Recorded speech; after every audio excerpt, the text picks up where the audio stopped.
All right, everybody. This is part two. I did the first half. If you notice, the screen is like pulsating the brightness. So I turned the exposure down to the camera. We're gonna try this again. Waited about 5 hours till the sun get lower in the sky, so the reflection and you're not picking up the stuff in the windows and the front door so bad. So here we go. This is part two.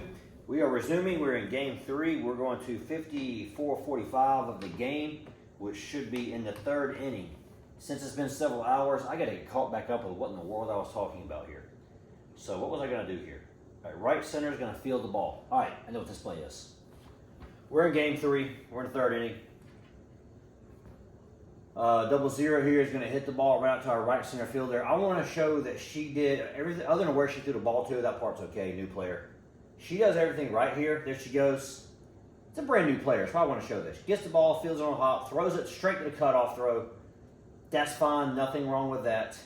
I would prefer she throw the ball to second because that's what we're emphasizing here. I'm actually okay she made that. This girl practiced right field for us all preseason long. She was our right fielder in practice. She did very good there. Feels the ball really good and just really is beginning to grasp this game. And like I say, guys, this is only her third game she has ever played right here. And there are some mistakes. But once again, she's backing the play up again right there on overthrow from the catcher. So, yeah, that's going to lead us into our next play, though, because I want to show you what just did not happen on the play you just saw. So we are at 55-20. This is player number 28. Where are you? You know, y'all don't know the car 54 reference, so you won't get that. All right, 28 right here is playing left center field. Watch this play over again. Right there. What's left center fielder doing? She's not participating in the play. Now she realizes she was supposed to be there. And she runs up, but then she gives up on the run. She literally takes 4 steps and gives up and run, puts her hands down, walks back shamefully. That's not how we play this game. Even when you make a mistake, just run up there and make the next play. Don't give up on a play, even when you're making a mistake. Not only she hesitated there, but she gave up, and it's such a shame because I'm going to tell y'all right now, I tell her this a lot, that is a very good player right there, number 28. Very good player. I've had her for several seasons, and when I first got her, I didn't know what I had. When I first got her, she just seemed like she didn't want to participate. She just wanted to stand out there. She even wanted to be benched all the time. She was nervous. She'd get in her head, and she'd psych herself out and just had no confidence out there playing. But after about 2 seasons of having her, I began to see a little bit of ability out of her, and then I started pushing her more. And I figured out that kid needs to be pushed. You got to learn all these kids on the team. They all need something different. I figured out that kid needs to be pushed to get her to come out of her shell to reach her potential. And she does that. But unfortunately, she has kind of went back into her shell a little bit. I'm trying to pull her back out of that shell again. I guess getting in a shell is her natural state. I'm just going to fight this battle with her all the time. But the thing is, number 28, you were a very good ball player. I'm showing quite a few mistakes in this defensive study here you made. You're a very good ball player. You have there's no reason you make any of these mistakes. You could be making all these plays. It's all in your head. You just gotta get up there and make the next play because you've got the ability to do it. I have seen a lot of ability out of the player number 28. I want to see her put that effort back into it like she did in spring. She put a lot of effort into playing the ball in spring and did really good. Right now, that's the only thing lacking from you right now is the effort. Every time you do put the effort in and make the play, you do it good. The play earlier where you tried to catch the ball on the left side, that was a lack of effort. You should have taken one more step farther, and you'd have had it. So anyways, nothing picking on her, though. She's a good player. We just got to get her playing. It's like she was playing. We are at, okay, this right here is going to be play at third. I'm pausing it here. This is the game ball. Is this game ball moment? I believe it is. This is the game ball moment where catcher's going to throw the ball over here to third base. Third base is going to miss the ball or the throw is wide. I can't tell because of this stupid bar right here. I can't see it. But the game ball point of the play is that my shortstop right here is going to run over here and back the play up. But however, this is not a study of the infield. That's not the purpose of the study. What I want you to see is right here, left fielder is going to come to view. She does what she's supposed to be doing too. And of course, she don't get the game ball because shortstop got the game ball. But I want to get some recognition here to my left fielder. So press and play. Here we go. Coach is going to move over here. There we go. Now watch the left fielder come to play right here. This is the pitch. Runner leads off. I see her feet, throws the ball back. Ball's rolling back here. Here comes the left fielder. Right where she's supposed to be at, right in line. First baseman's come over here and play at home. Shortstop's backing up the play there. Our infield's doing his job. Left fielder's doing her job. I mean, fairness, right field side, y'all had nothing to do anyway. So this is probably one good time. Y'all didn't really have to come in. There's only one runner on base, and we just got her out at home. So now there's no runners on base. So the rest of y'all are okay. Y'all didn't move. But I wanted to give some praise right there to our left fielder who moved and did what she's supposed to do. Right field, when you're seeing this, use my stick here. Left field, the throw would have come from catcher to left field. That's why she's standing on the foul line. Similar right field. If the play's at first, if the catcher's throwing the ball down the line right here to first base, then you should be on the foul line, like you did in the play, I don't know, maybe it's later in the game actually. On the bunt play. But the problem is you don't understand why you're supposed to be playing them. I hope this video helps you understand this. You need to be behind the throw. So the throw from catcher to third, the foul line is behind it. The throw from catcher to first, the foul line is in line with the throw. If the throw comes from shortstop, from the pitcher, from a third base covering a bunt, you need to be over here in foul territory behind first base where you're in line to make a catch on a bad throw. So it's not just a matter of, it was originally I was trying to teach her, just run up to the edge of the grass, you'll figure out what to do. She's running up the edge of the grass, she's not figuring out what to do. So maybe now I got to explain it and break it down more. You got to be behind the throw somewhere over here on this side. And if it's from the catcher, then you're going to be right here on the foul line. But if from the infield, you're going to be over here in foul territory. Just behind the throw. Hopefully at some point for her, instincts will kick in and she'll begin to get this stuff. If not, keep watching the video and maybe that's the piece you need to help the instincts kick in there. Let's move on so this don't become a long video because the one I first edited was an hour long. We're going to cut a lot of fluff out of this one. Let's skip ahead to the fourth inning. 1 hour, 12 minutes, and 30 seconds.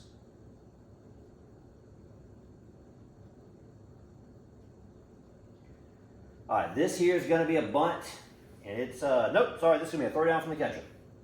Catcher's going to throw down, and let's just see what happens. I didn't say what the failure was. I believe all four.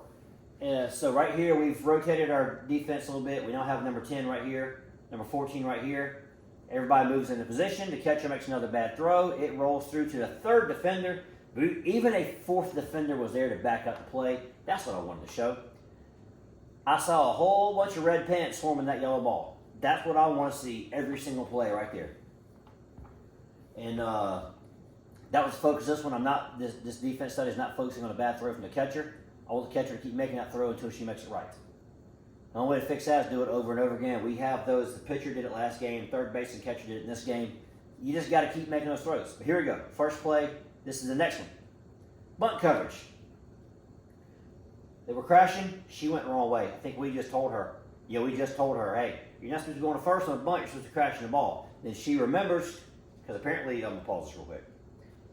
You'll see us over here. We were telling first base, hey, you were supposed to be crashing the bunt. Second base, you were supposed to be covering first. They all just woke up and realized, oh yeah, I know what to do. I just didn't do it. This time the infield is going to 100% play this correctly. The outfield is going to 100% play this incorrectly. And it's going to be big and disastrous because the outfield doesn't do it right. Here we go. Coach is telling them what to do over here on the third base side. And here comes the pitch. Watch the pitch. There's your show and bunt. Crash, crash, crash. All right, I'm not going to dedicate a whole lot of time to this because I focused a lot of time to this in the actual video that's coming. In Game 3 footage, I paused this and showed this a lot. But infield's doing this correctly, except for her. But I'm not focusing too much on that. You are running to the wrong spot. Right field, you should be in foul territory. The throw is coming from over here in between the pitcher and third. The throw is not coming from the catcher. You're in line for the throw to be the catcher in foul territory. That's where you're running in line to. You should be out here where the first base, no matter what. Imagine first base is the fulcrum of this thing right here, right? Wherever this thing pivots to, that's where you're going to be behind. So put this stick on first base and put the other end of the stick over here to where the ball is. So if the ball's coming from the catcher, then the line is right down the white line right here. If the ball's coming from third base line, you should be over here up against the fence almost. So you should be running around here right now, right field, to back up this play. Not running on the foul line because the throw's not coming from the catcher. I don't know, you may just be running. Like, oh, I'm supposed to run up there, not watching the play. I'm not sure what it is, to be honest with you. I'm not in your head. I don't know what you're thinking. But whatever you're thinking, I hope you see this, realize you need to be watching where the ball is. This game is played off the ball. So, yeah, you know from out here to be running up. As you're running up, watch the ball and say, okay, the ball's over here. I need to reposition myself this way. Or the ball's back here. If the ball goes by the catcher over here, it's a drop third strike. And the ball's over here, well, you're standing in a perfect spot for that. Matter of fact, you could probably be a little bit more this way. No, you're perfect, because actually the first baseman moved this side of the bag. So, yeah, you are perfect for a drop third strike that rolled behind the catcher. But that's not the play. The ball ain't coming over here. The ball's coming from over here. So that means the ball is going this way. If the ball's going this way, you want to be on the opposite end of that ball down here, honestly closer to where coaches are, but in the grass. That's where you want to be at. You're in the wrong spot.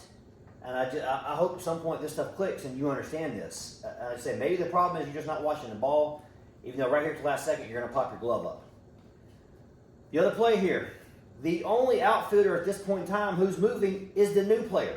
And she's going to stop. And the reason why she stops is that you two veterans over here who have played a lot of games did not commit to the job you're supposed to be doing.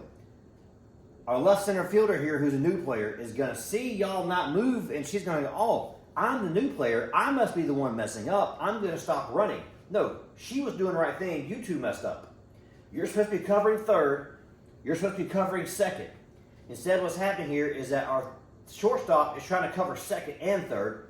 The runner's going to make it all the way around first to second, run to third. There's nobody covering third because the left fielder's not there. And the shortstop's not there because the shortstop's having to cover second because neither center fielder was there. Ladies, 3 bases right here to be covered with 1, 2, 3, 4, 5, 6 defenders to cover 3 bases, and I got 2 open bases down here. That is absolutely bad math. There should be 2 defenders on every single base. We have the players to do it. You have to want to be playing part of the game. You have to participate in order for this play to work. Because we pulled our corner infielders in to crash the bunt. Once we did that, the only way this play is successful is with participation from our outfield. And our outfield is not participating on defense. This right here is probably, defensively, is what is killing this team right now. We are getting beat by the outfield not participating in defensive plays. We've practiced this. We've said it in pre and post-game circle that we do there at the end of the game. We've said it to you directly to your face. We've practiced it with you in the game, in practices. We've told you in the games. I've voiced over it in the videos. The only thing left I know to do to help get through to you is do this kind of a study where we break down a defensive study and help you understand. Once you understand this, hopefully then we can play a good game. You better not hit my tripod. You lay down right there. Good boy. So, object of this game here, I'm going to say this again. When you watch the game 3 video, you'll see some screenshots. Left field should be covering third. Both the center fielders covering second. Right fielder covering first. If you're playing in summer league or you're playing in a higher level, or if you only have 3 outfielders, center field, you're covering second by yourself. Left field, you're covering third by yourself. Right field, obviously, still the same for you two. The only difference here is that we're at a rec ball. We're in our rec department right now playing games. We're not in tournaments, so we can have 4 outfielders. And we do this for this specific reason right here. We play 4 outfielders because us coaches get together and we all agree we won't playing time for these girls. You will not learn anything sitting on the bench watching the game happen. You'll learn by being out there and making mistakes. So we all want 4 outfielders so that we can get more of you playing, more of you learning what to do. Oh, we got 2 of you sitting around watching, convincing a third one to also sit around and watch. So yeah. Enough of that rant. I'm not really worried about the infield in this one because I covered that in the game. Back up a couple seconds. Focus on the 3 outfielders that are not right field. Because in the game, I'm gonna heavily focus on how right field messed this up on the game film. But this video is about the other 3. Watch the other 3 not contribute to the play. There we go. We're crashing. Left field walking. Right center field barely moving. Left center field does run, but don't know. She now stops running because nobody else is running. Now the right center field's like, wait a minute, should I be doing something? No, they're still in the grass. Left field out here, still in the grass. She's all the way at third base. I do not have a single outfielder covering a base. Their runner, pause the game here. Their runner has went from home to first to second to third. No outfielders covering the base. Left field's close, but she still has got 20, 30 more feet to get there. Both the center fielders are out there just watching like they're playing rock, paper, scissors or something. They're just not paying attention out there. And this is not good. This is not successful defense. This is the infield doing their job, and when a mistake happens, the outfield failing the infield. This is, I'm going to tell you what this is. Ladies, this looks like a team that has never practiced together. You know why? Because this team has never practiced together. This is a product of not having all the kids at practice. This is what we get. Now that being said, I mean, you know what? The other teams have the same problems and they don't make these mistakes. So maybe that ain't the product of that. Maybe I'm wrong. To me, that's what it feels like because that's the low-hanging fruit. All I'm going to look at and say is that we hold practices and several of y'all are routinely not at practices, and that's where the mistakes tend to be coming from. But maybe not, because like I said, I talked to other coaches, they have the same problem. Kids don't show up at practices, especially at this age group, because this is, for you guys who don't know, this is 16U. These girls are older. A lot of them are in high school. They're like dance team, cheer team, marching band. They're all involved with the football team. They have boyfriends. Half of them are old enough to drive cars now. They're going to be getting jobs soon. They got a lot of distractions in their life, and softball has become very low on their focus. And you can look right there on defense, and you can see it. So, yeah, this is 16U softball. Unfortunately, I have said ever since I've been in 16U, I think 12U is more competitive than 16U, because it seems like at 16U, these girls are thinking about other stuff. They are not focused on the game, and I can't make you focus on the game. So that being said, we're going to move on to the next play. Defense, I really hope you see this. I hope this reaches you. I hope you learn something from this, because there is only one more play to show.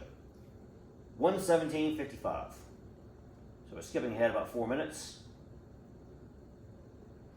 Still in the fourth quarter. It's not a football game. We're in the fourth inning. Good Lord. And we're going to, here in just a couple seconds, infield's doing her job defensing. Left fielder is going to position. She's just not running. So we're going to get no coverage from center field on this play right here. Ball gets hit. She's fouled off. Right field didn't move. Right field, I'm telling you right now, if I was in right field, that ball would have looked like it was coming to me. I'd have been moving. My initial step should have been down and ready. I'm jumping as soon as that ball's hit, and I'm seeing no movement, no down and ready out there in the outfield. Center field, right center field is not backing this play up. Right center field is standing there watching. Left center field actually did move. So sorry, it wasn't all center fielders. It was just right center field didn't move. Left field moved, although it looks like she was walking. Right field moved, again, to the wrong spot. But she did move. Give her credit there. She's moving. Hopefully, when you keep seeing a ball roll past you, hopefully you should figure out you're standing in the wrong spot, and you'll correct that. Because, hey, I've said this in plenty of videos before. That right there, that movement from right field, that's wrong. I can fix that because you're moving. I can look at that and go, hey, you're moving. And it may feel like to her that I'm picking on her. I'm singling her out. I can see how to help her because I can see she's moving in the wrong place. She's not moving. I can't help that. She's barely moving. I can't help that. That is a lack of effort. I can't help a lack of effort. I can help effort going in the wrong direction because at least there I can say, hey, you're going in the wrong spots. Let me help you understand why that's wrong, and maybe this will grasp. That right there is no instinct for the game. That'd be what that calls. She doesn't have any instinct for the game. You know what? She only started playing. Look, she's played 3 seasons. She's not a rookie at this no more. She's a veteran now. But she still only started playing about 1.5 years ago. And this is, I don't know this for sure, but talking to her, I don't believe this is her number 1. I think this is her number 2 sport. I think something else is her number 1. I ain't putting her business on the internet. So this is her number 2 sport. The only reason why I'm not going specific on that one there, because it's her business, not the internet's. But hey, listen, this gets the effort and the attention of a number 2 sport for her. So she just doesn't know what to do. She may not be like me growing up watching baseball every day of her life. That's where the instinct of the game comes in. The more she watches it, the more she plays this game, instinct should kick in. Everybody gets at a different rate. I mean, this girl over here, like I mentioned earlier, she gets an instinct right off the bat. That's just, everybody don't have that. I mean, I coached her all the time. You know, I sat here in the yard and practiced her all the time. I saw her instinct development, and it developed at a different pace from hers. It develops at a different pace from hers. Everybody's different. Everybody's instincts develop at their own pace. There's nothing I can do with that. That's you. There's nothing right or wrong about that. That's just the way it is. But yeah, everybody else out here in the outfield, I need movement. I need hustle. Because if you move and you hustle, I know what to do for you. I know where I can help you. If you just sit back and watch, I don't know why you're sitting back and watching. I don't know what to do to help you out there. Was that the last play? I can't read this. Okay, that was. So I want to back this up and show something else I just saw. This is a bonus one. This was not in my notes, but I just saw it, and I'm going to use my first baseman here to point this out.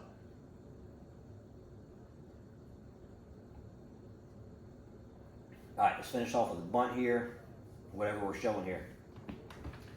Again, this is the bunt. This was good coverage. This ain't what I want to show. See all these people standing by. She's running. That's good. She's hustling. She's just coming off her feet. She's still standing there. This is not good from them. This ain't the bunt again, is it? No, she ain't the one who did the bunt. Down and ready. First base, you do not have your hands on your knees when you're down and ready. That is not down and ready. That is tired and exhausted. So that's the only thing I got to see with her. We got to correct on that one. And if she sees this video, I'll correct it now. If not, I'll work with her on practice. Hands on your knees is not down and ready. Down and ready is you're down. As soon as that ball's hit, you're almost jumping. There's a little bit of jump in your step because your initial movement, as soon as your feet hit the ground, is you're cutting to the right side or to the left side. That's your movement. Stationary, walking, I'd rather see that because that means you're engaged, you're in the game. That's what you should see. I see movement there. There should be a movement every time. When this ball's pitched, watch every player. Down and ready, should be moving. You don't have that. That's what I want to see every single play. Down and ready and moving. So yeah, down and ready is not hands on your knees because that's not an athletic position to move from.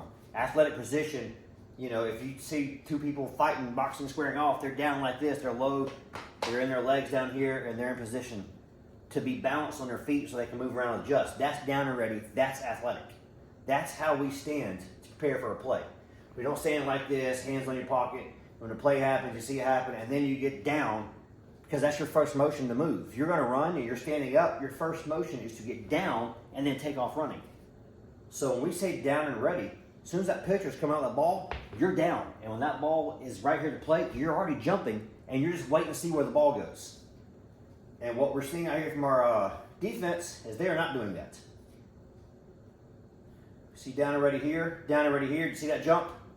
She's going to reposition here. Let's back that one up, show that again. Let's look at the infield as an example for down and ready. We're now at 119. Back it up about 10 seconds. We're going to use these infields. She's already down and ready. She's down and ready. Watch this jump. See that jump? That's your initial move of a run. That's what you're supposed to do. That's how down and ready works. So not hands on your knees because you can't jump with your hands on your knees. That's what this is all about.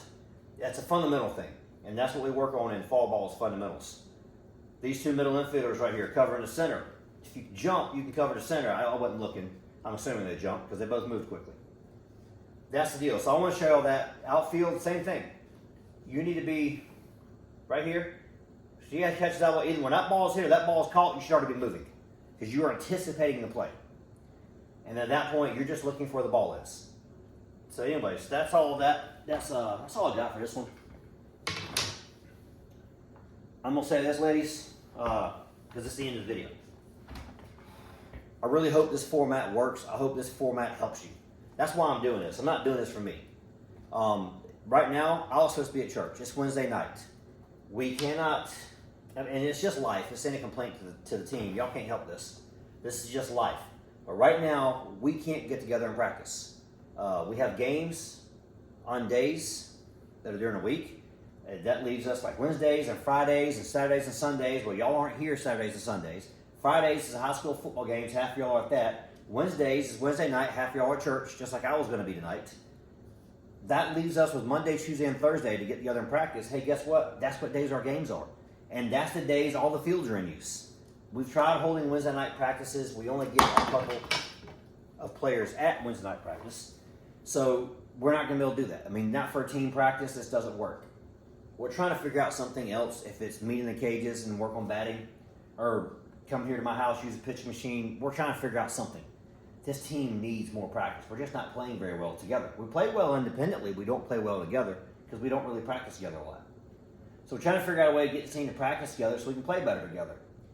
That being said, this video format I'm doing right now hopefully is a way for me to teach all of you by watching these individual plays what we should be doing better.